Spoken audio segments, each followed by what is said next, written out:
9ویں بات فرمایا کرتے تھے کہ 2-4 دفعہ گناہ کر کے پھر اسے چھوڑنے کی امید رکھنا یہ بے وقوفوں کی علامت ہے، اور نوجوان ایسے ہی کرتے ہیں۔ دل کہتا ہے کہ اچھا یہ گناہ ایک دفعہ کر لیتا ہوں پھر چھوڑ دوں گا، تو جب یہ امید بن گئی کہ 2-4 دفعہ گناہ کر کے پھر چھوڑ دیں گے، یہ بے وقوفوں کی علامت ہے۔ گناہ جب کر لیا جائے تو عادت پڑ جاتی ہے، پھر انسان گناہ سے بچ نہیں سکتا، اس لیے 2-4 دفعہ بھی نہیں کرنا چاہیے۔ تو یہ 9 باتیں بے وقوفوں کی علامت ہے۔ آپ سوچ سکتے ہیں کہ 10ویں بات جس کو ہمارے بزرگ نے بے وقوفوں کی علامت کہا وہ بھلا کیا ہو سکتی ہے؟ ذرا اپنے ذہن میں سوچے تو صحیح، مگر بتا دیتا ہوں۔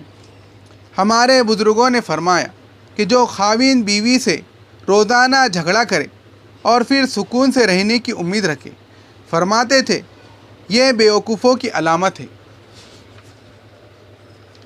صرف 10ویں بات کے لیے 9 باتیں آپ کو بتانی پڑ گئی۔ اللہ کرے کہ 10ویں بات کھانے میں بیٹھ جائے۔ لہذا جو خاوند روز گھر کے اندر بیوی سے لڑتا ہے، ڈانٹ ڈپٹ کرتا ہے، پھر وہ امید رکھے کہ میرے گھر کے اندر خوشی بھری زندگی ہو، یہ بے وقوفوں کی علامت ہے۔ کبھی ایسا نہیں ہو سکتا۔ یاد رکھیں کہ بیوی کوئی بکری نہیں ہوتی کہ جو جنگل سے آئی اور ہم نے پکڑ کے اس کے گلے میں رسی ڈال لی۔ وہ کسی کی بیٹی ہوتی ہے، ہم نے خود جا کر اس کو مانگا ہوتا ہے، اس کو عزتوں سے گھر لا کر بٹھایا ہوتا ہے، اس کے حقوق ہوتے ہیں، لہذا اس کے حقوق کو پورا کرنا چاہیے۔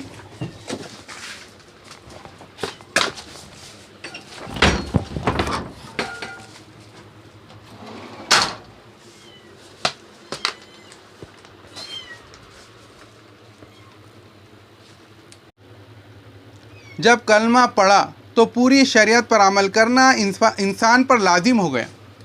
اسی طرح جب نکاح میں قبلتو کا لفظ کہا تو بیوی کی سب ذمہ داریاں مرد کے سر پر آ پڑی۔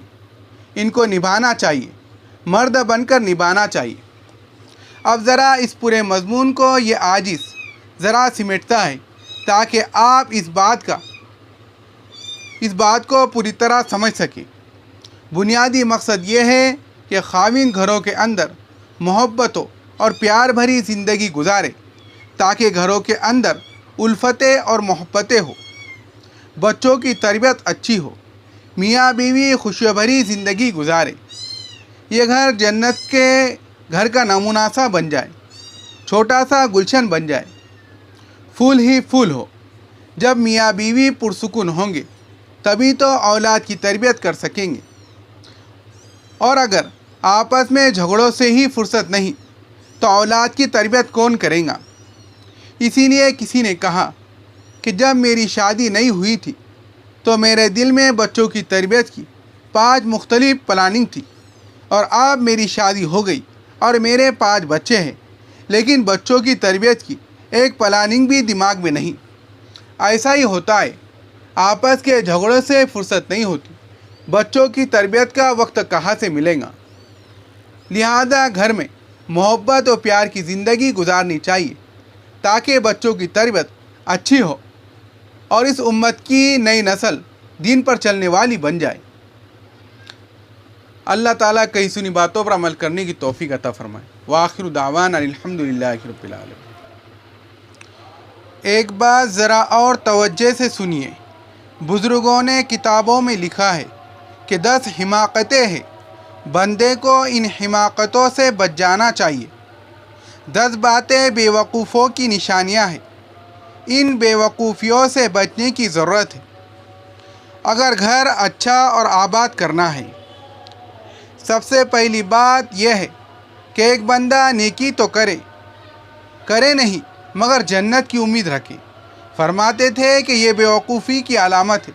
توجہ فرمائی، کیا فرماتے تھے کہ ایک آدمی نیکی تو کرے نہیں اور جنت کی امید رکھے، یہ بے وقوفوں کی علامت ہے۔ دوسری بات یہ ہے کہ ایک آدمی خود بے وفا ہو اور دوسروں سے وفا کی امید رکھے۔ فرماتے تھے یہ بھی بے وقوفوں کی نشانی ہے۔ تیسری بات، ایک آدمی کی طبیعت میں سستی ہو اور وہ چاہے کہ میری خواہشیں پوری ہو جائے۔ فرماتے تھے یہ بیوقوفوں کی علامت ہے۔